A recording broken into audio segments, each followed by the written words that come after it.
Перед началом просмотра обязательно поставьте лайк и оставьте свой комментарий. Они нам очень важны.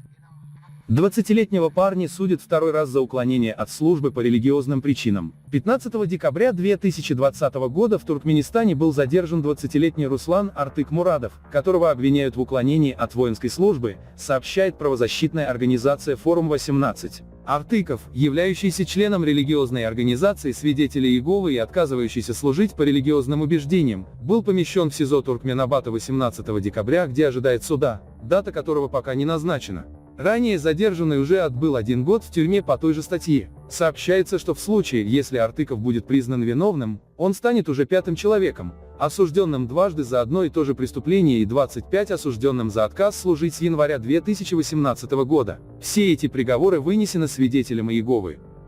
Правозащитники отмечают, что в Туркменистане не существует альтернативной гражданской службы, к ведению которой неоднократно призывала ООН. Свидетели являются сознательными отказчиками, которые, согласно своим убеждениям, не имеют права брать в руки оружие и каким-либо другим образом поддерживать военных, но готовы пройти гражданскую службу. На данный момент сроки от 1 до 4 лет в трудовом лагере в Сиди отбывают 8 членов религиозной организации, отказавшихся проходить службу. 3 были осуждены повторно. В офисе омбудсмена Издур Сунгурбан Назарова, с которым попытались связаться сотрудники «Форум-18» 5 января, сначала ответили на звонок, но потом повесили трубку, сказав, что ничего не слышат, когда правозащитники попросили поговорить с уполномоченным по правам человека. На последующие звонки в офисе уже не ответили.